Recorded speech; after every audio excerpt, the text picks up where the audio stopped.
Hea Eesti rahvas! Hea on kõike näha siin, kahju, et noori on vähe, siis tegelikult see kõik puudutab noori, millest me tahame rääkida. Kuna minu ettekanne on oluliselt pikem kui 15 minutit, siis ma otsustasin, et ma seda siin ette kandma ei hakka. Ma vormistasin ta sellises formaadis, et põhimõtteliselt iga erakond saab seda kasutada enda programmis, nii et see on kõigil kättesaadav meil selles raamatukeses ja ma ainult puudutan mõnda momenti seal. Võib-olla on hea alustada sellest, et me räägime Eesti elujõu kongressist, siis Oskar Looritsal oli Eestluse elujõud, selline raamatukene. Ja sealt ma loeksin väikese katke.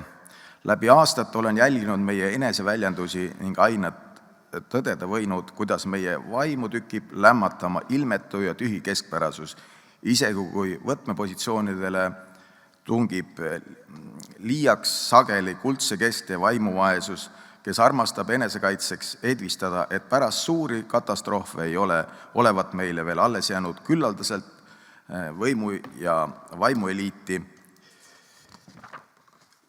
Vaimse taseme järjekindlat langust olevikus vaevalt märgatakse, veel vähem osatakse hinnata selle tagajärgi tulevikus. Ja see oli eelmise sajandi keskpaik, kui selline tõdemus tuli. Ja praegu me oleme siis, veel loeksin edasi kui mul on pealkiri oli siin selline perekond ja kodu kui sündimust määrava raamistik, siis Enoch Haamer on toonud kuhu lähent Maarjamaa, et kui sead endale küsimus, mis on olnud esivanemaile tähtis, siis annan vastuse, see ongi olnud perekond. Olen arusaamises, et kõige olemusolev algmoodul on pere ehk perekond ja see on ka meie esivanemate mõtlemise üks alusmudeleid. Aga et inimpered ja looduspered elasid üksteise läheduses, siis saame neid nimetada naabriteks. Naabripered ei saa kaugel olla, siis pole nad enam naabrid, ei saa unustada vastastikust austamist. Ja sellele täienduseks siis võtaks veel kord siin meie Oskar Loorits, ma vabandan, et seda kõike minu tekstist lugeda ei saa kõik, aga sellepärast ma siin natuke täiendan seda teksti. Oskar Looritsalt, selle üle võidakse vaielda, kas laps sünnib inglina või metsalisena siia ilma. Tegelikult näeme küll palju sagedamini, et mitte päritud patud ega kalbus, vaid patuseks rikutud ja halvaks moonutatud laps on meie kodude mureks. Ja selles peaksid võist ühinema kõik, et last on vaja kasvatada ja et kasvatuses kodus enne kõike just sõltubki lapse vormumine hingeliselt, kas stiilipuhtaks või vabandan korraks, tänapäeva tehnika, et stiilipuhtaks või ebamäärasemaks vastavalt sellele vaimsele miljööle, mis kodu on suuteline looma ja lapsele sisendama. Vabandan väikse apsaga pärast. Ja siit me näeme, et kui me räägime raamistikust, siis kui sündivust määravaks raamistikust, siis eelkõige on see kodu, mis siis annab lapsele need esimesed oskused. Esivanemate jaoks oli perekond eluliselt tähtis, nii perekondlik struktuur on ühiskonna alustala. Perekonna mudel ja kodu mõjutab indiviidu arengut, identiteeti ja sotsiaalset positsiooni, mis omakorda mõjutab ühiskonda laiemalt. Selle mudeli positiivne mõju sündimusele avaldub järgmistel viisidel. Ehk siis kodu on see koht, kus õpitakse eluks vajalikke oskuseid ja väärtuseid. See soodustab laste saamist ja kasvatamist.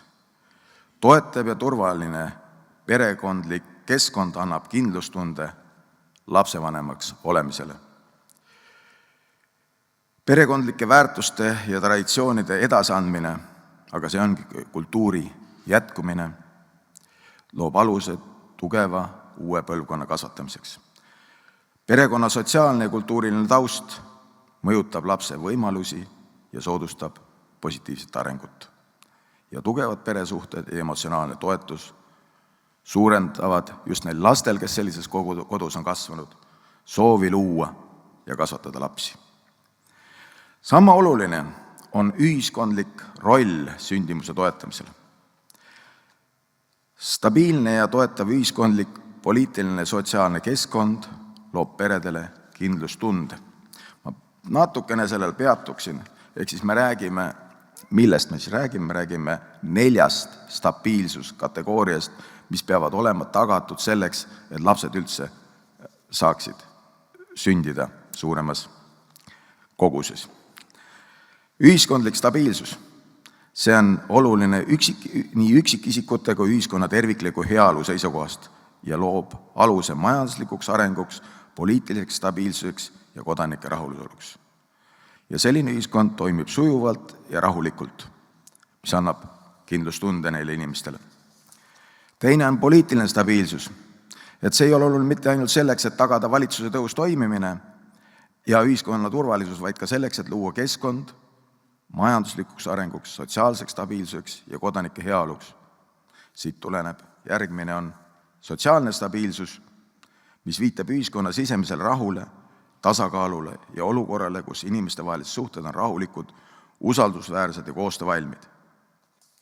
Ja lõpuks on veel üks stabiilsuskategooria, see on geopoliitiline stabiilsus, mis on riikidevaheliste suhete ja geopoliitiliste olukordade stabiilsus, mis mõjutab konkreetse geograafilise piirkonna või kogu maailma poliitilist, majanduslikku ja julgeolekukeskkonda.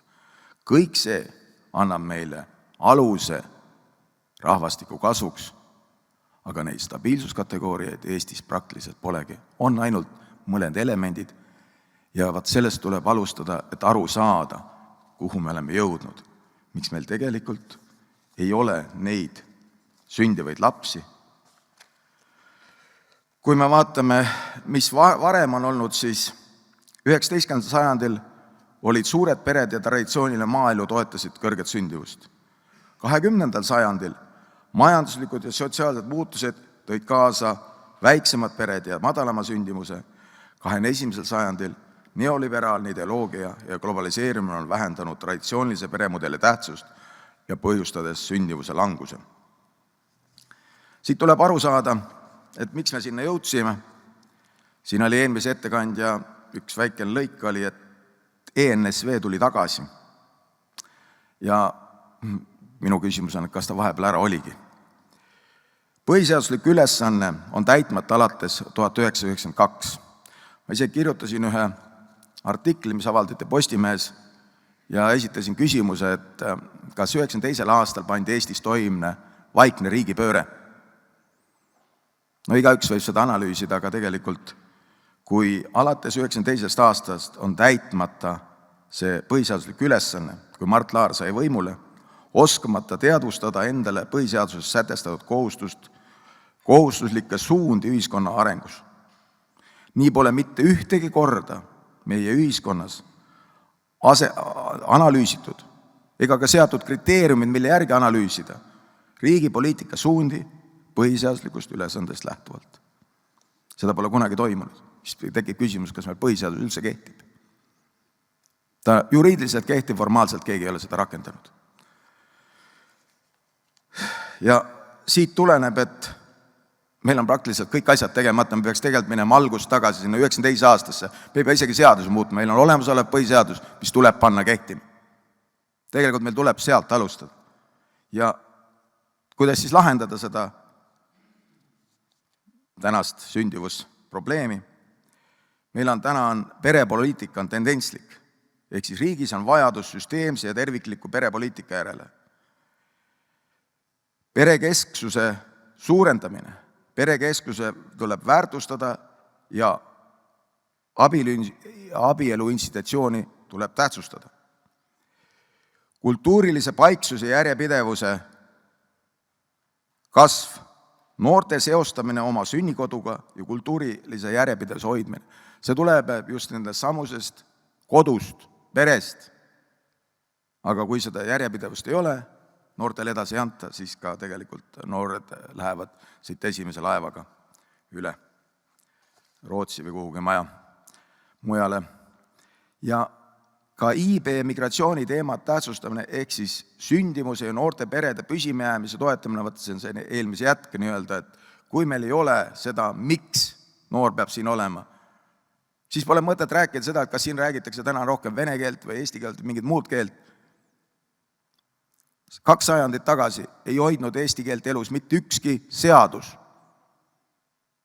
2 sajandit tagasi oli Eestis saksa keel linnades ja tänu Peterburis saadud haridustele Eesti haritlased tõid vene keele linnadesse. Jüri ja Mari elasid oma kodus, rääkisid eesti keelt ja neid see ei huvitanud, sest Eesti lapsi sündis piisavalt. Kui meil ei ole eestikeelseid lapsi sündimas, siis ei ole mõtet rääkida sellest, et toome siia a la 500 000 araablast, õpetame neile eesti keele selgeks ja siis nagu oleks küsimus lahendatud. Ja konkreetsemad lahendusteed sündimuse toetamiseks, peret väärtustavate normide propageerimine. See on esimene asi, mis aitaks kaasa.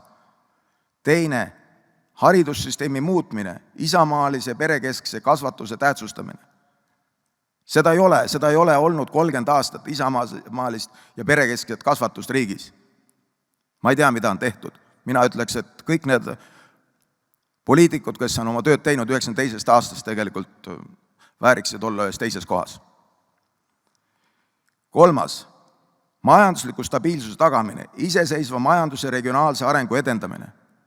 Kunagi rääkisime imest, see ime on olnud vist varjusurmas, sellepärast et imet ei ole toimunud, iseseisev majandus Eestis puudub. Peretoetust suurendamine, laste huvihariduse ja elamuaseme toetust sidumine laste arvuga ning abieluga. Need oleks need asjad, mis annaksid reaalse lahenduse. Ja edasi me võime rääkida, et kvaliteetsed tervishoiu ja haridusteenuse tagamisest on kindlasti abiks. Ja siis ka sotsiaalse toe pakkumine, tegelikult tugivõrgustiku loomine peredele ja positiivsete eeskujudele pakkumine noortele läbi sotsiaalmeedia. Et see on ka täiesti kasutamata asi, et me näeme sotsiaalmeedias ükskõik mida, aga mitte ühtegi positiivsed eeskuju noortele, mis ütleks, ma tahaks ka olla osa sellest arengust. Ja nii ma lõpetangi, et terviklik ja stabiilne ühiskond, mis väärtustab perekonda ja kodu, loob soodsad tingimused sündimuse suurendamiseks ja rahvaarvu püsimiseks. Aitäh!